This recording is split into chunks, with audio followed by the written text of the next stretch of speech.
China fires on an American destroyer in open water, and the Pacific changes forever. Thursday, 4:44 a.m., South China Sea, 210 nautical miles southwest of Guam. USS Higgins guided missile destroyer was completing a freedom of navigation transit when the first targeting radar pulse hit her hull at 0.3 second duration. Not a weather radar, not a navigation radar, a Type 364 fire control radar carried exclusively by People's Liberation Army Navy surface combatants. The Aegis combat system flagged the illumination in under a second. Threat classification, active hostile targeting lock. The watch officer had 4 seconds to confirm the classification before the system requested release authority. He confirmed it. Release authority was granted. Nothing fired yet. Both ships watching each other across 22 nautical miles of open South China Sea. Then the Chinese Type 055 destroyer fired. 2 YJ-18 anti-ship cruise missiles, supersonic terminal phase, 180-kilogram warhead each. Time to impact from launch, 2 minutes 41 seconds. USS Higgins had been tracking the Type 055 for 6 hours.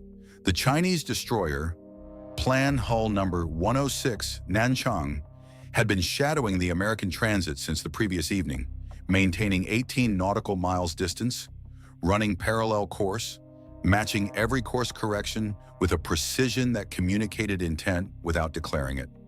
Routine harassment by every definition in the naval playbook. The kind of close-quarters proximity that both navies had practiced and endured for years in these waters without crossing the threshold into weapons employment. The bridge watch on Higgins had logged the contact at 10:42 p.m. the night before, had tracked the Nanchang through 3 course changes and 2 speed adjustments, had noted the Type 364 fire control radar antenna rotating but not emitting, had passed the contact report up the chain every hour through the night watch. The Nanchang was a known contact, a tracked contact, a contact whose every electronic signature had been cataloged by the time 4:44 a.m. arrived. Then at 4:44 a.m., the fire control radar came on. Then the missiles left the rails. The threshold that both navies had maintained for 40 years of tension in these waters disappeared in the 2.7 seconds it took 2 YJ-18 missiles to reach cruise altitude and acquire their target. USS Higgins fired SM-2 Standard missiles from her vertical launch cells before the YJ-18s had completed their first turn. The Aegis system had pre-allocated intercepts from the moment the fire control radar was detected. 2 SM-2s for the first inbound, 2 for the second. Overlapping engagement envelopes, no gaps. The first YJ-18 was destroyed at 14.2 nautical miles, still in its subsonic cruise phase. The second reached supersonic terminal sprint at 8 miles and was hit by the third SM-2 at 6.1 nautical miles. Fourth SM-2 was not needed. 0 penetrations, 0 impacts. But the calculation had permanently changed. China had fired on an American warship in international waters. The Pacific was no longer the same ocean it had been 30 seconds earlier. What's your call? Type A if the U.S. response should be confined to the attacking vessel only. Type B if this is the moment for strikes on the plan formation that supported the attack. Drop your answer below. This decision sets the terms for everything that follows. USS Higgins returned fire at 4:47 a.m., 3 minutes and 12 seconds after the last YJ-18 was destroyed. 2 naval strike missiles from the over-the-horizon launchers on her forward deck. The NSM is a sea-skimming stealth missile with a 120-kilogram penetrating warhead and autonomous terminal guidance that doesn't require the launching ship to keep its radar on the target after firing. Fire and forget in the most absolute operational sense of that phrase. The 2 missiles dropped to 3 meters above the water and flew the 22 nautical miles to the Nanchang at 900 kilometers per hour on a route that used program waypoints to avoid every predictable intercept geometry, approaching the target from a bearing 40 degrees off the expected line of fire. Nanchang's HHQ-9B air defense system acquired the first NSM at 4.1 nautical miles. The engagement geometry at that range and altitude gave the defense less than 12 seconds to generate an intercept solution and fire. The solution was incomplete when the missile arrived. The first NSM impacted Nanchang's aft section at 4:49:38 a.m., penetrating the hull plating before detonating. The secondary fires from the fuel storage below decks reached the aft missile magazine within 90 seconds. The second NSM impacted 11 seconds after the first, forward of the initial strike, hitting the Combat Information Center directly. The plan's newest and most capable destroyer, 12,000 tons, 7 years in development, commissioned at a ceremony broadcast on state television, was burning from stem to stern in open water inside 5 minutes of firing the first shot. The planned formation that had been operating 40 miles to the northwest picked up the Higgins NSM launches on their radar networks and began repositioning at 4:48 a.m. 3 Type 0 Wolf 2D destroyers and 1 Type Rudo-4A frigate accelerating to intercept speed. Combined missile inventory across those 4 hulls: 64 YJ-18 anti-ship cruise missiles, plus 32 YJ-12 supersonic anti-ship missiles capable of Mach 2 terminal approach. Against 1 American destroyer that had just expended 4 SM-2 interceptors and 2 NSMs, the math appeared favorable. The planned formation commanders had a picture of USS Higgins. They had no picture of what else was in the water within 100 miles of their position. USS Connecticut fast attack submarine had been trailing the planned formation at 400 feet depth for 31 hours. Silent, passive sonar only, no transmissions, no active systems of any kind. An acoustic ghost following a surface formation across 400 miles of South China Sea that had no idea it was being followed. No passive sonar capable of detecting a Virginia-class boat running at tactical speed. No anti-submarine aircraft in the air to fill the gap.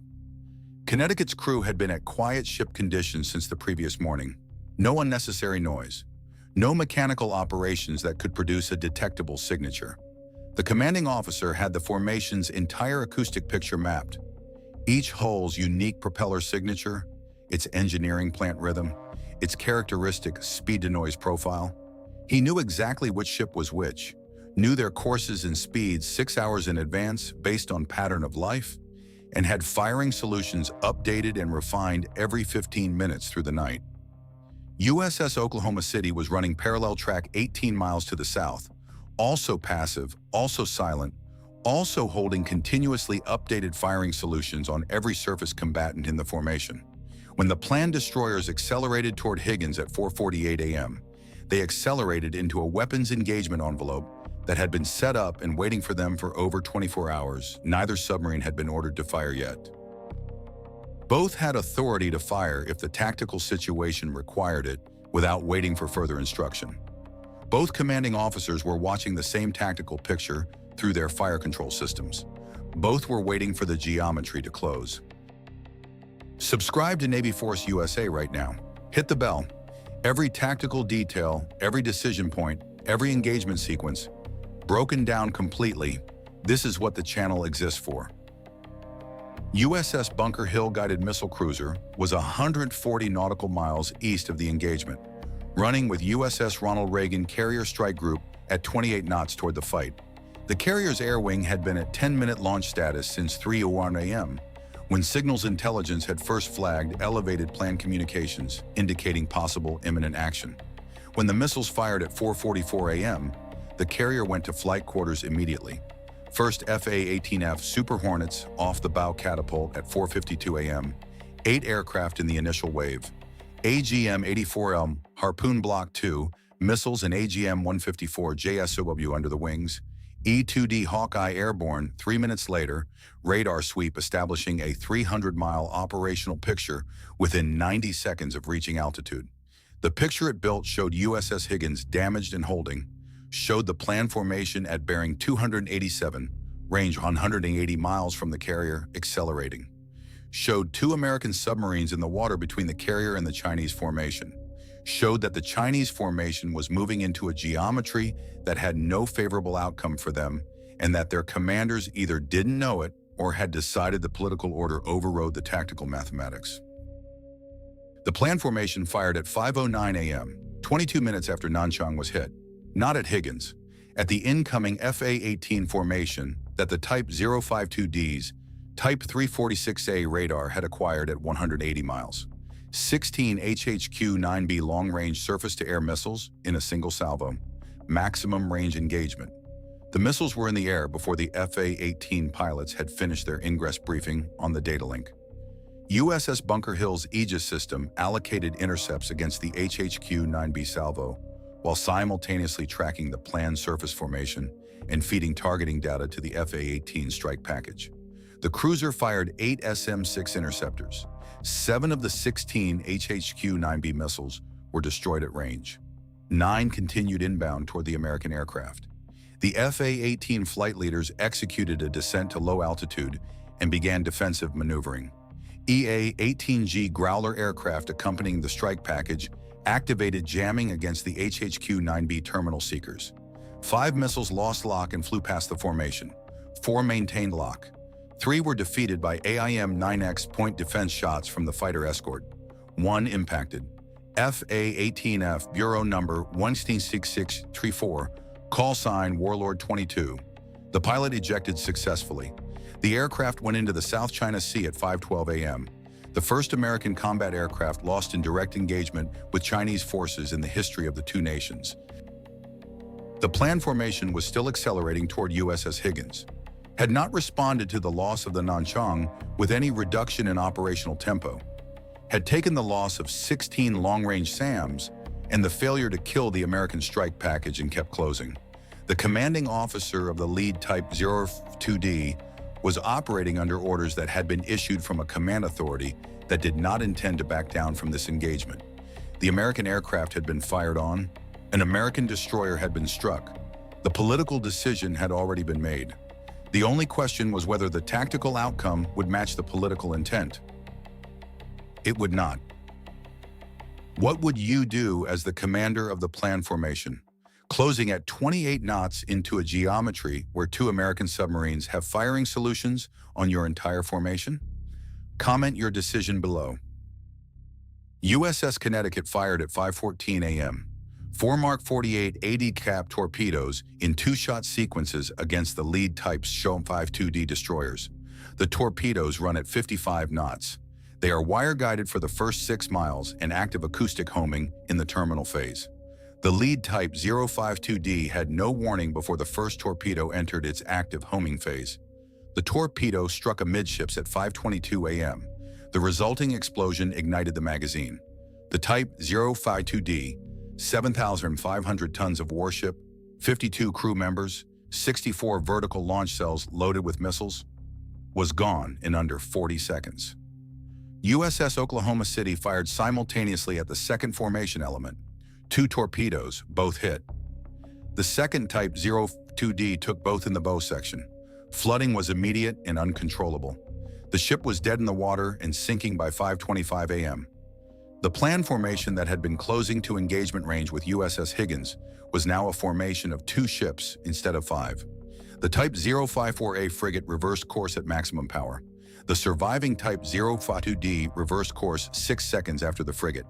Neither ship waited for an order to disengage. The commanding officers made the decision before the order could come.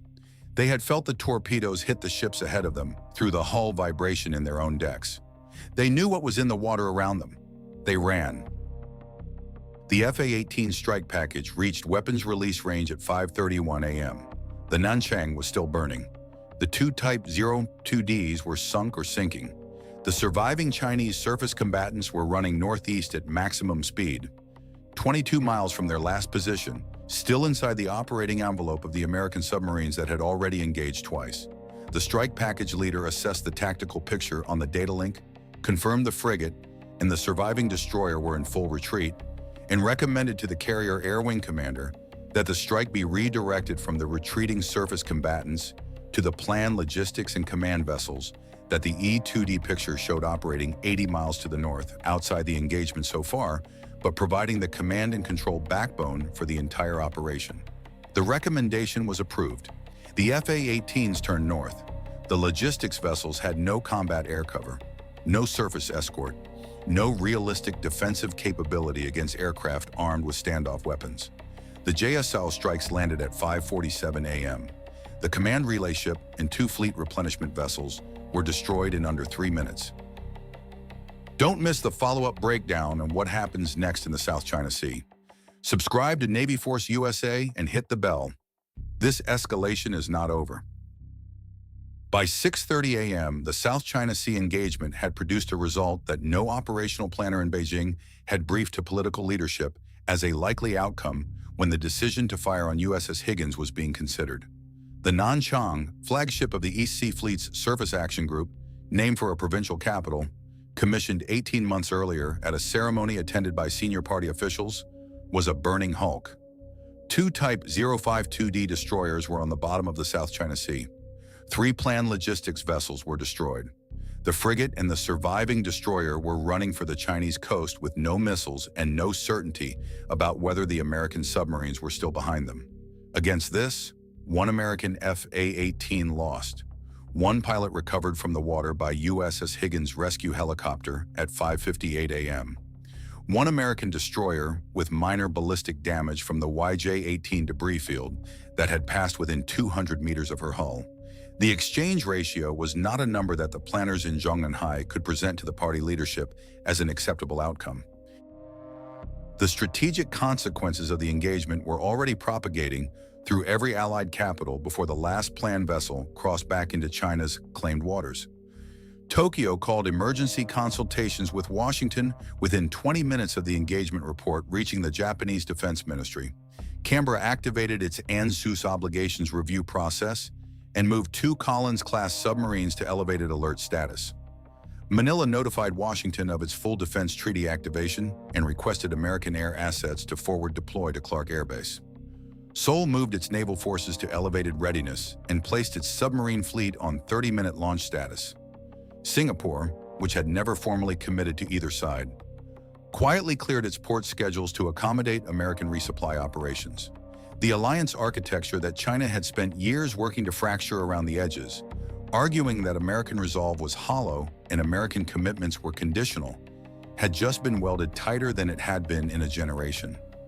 Every nation that had been calculating whether American resolve was real, whether the treaty commitments would hold under direct pressure, whether China's growing naval power had changed the regional balance permanently, every one of those nations had received a live demonstration before breakfast on a Thursday morning.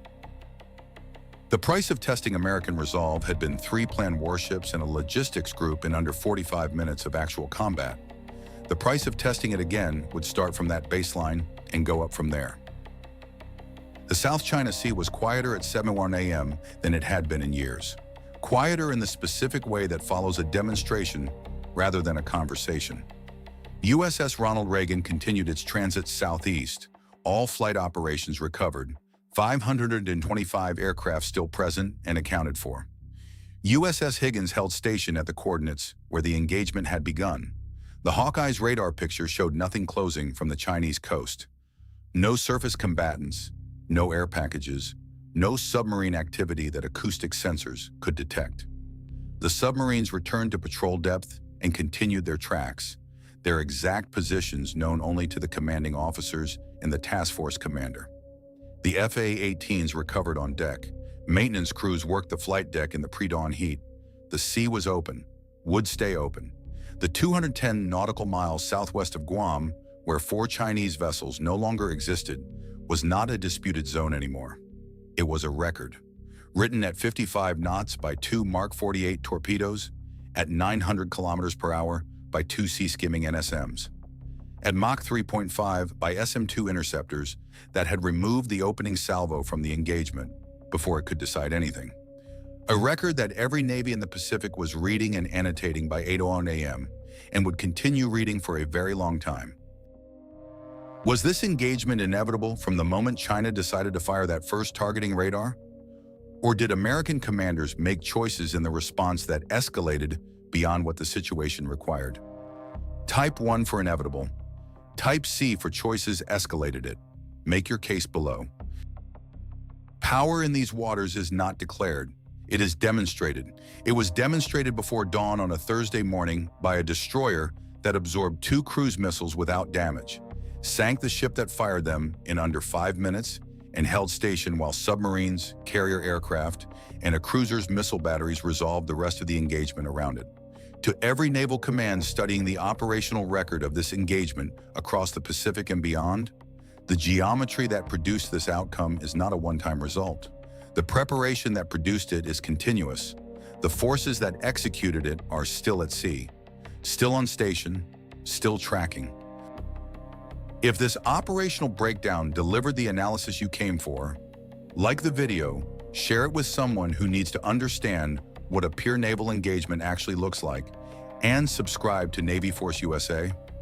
We cover every tactical decision, every force disposition, every moment that matters in modern naval warfare. What does China do in the next 72 hours? And which platform in this engagement changed the outcome most decisively? Drop both answers below. The most complete analysis shapes the follow-up breakdown.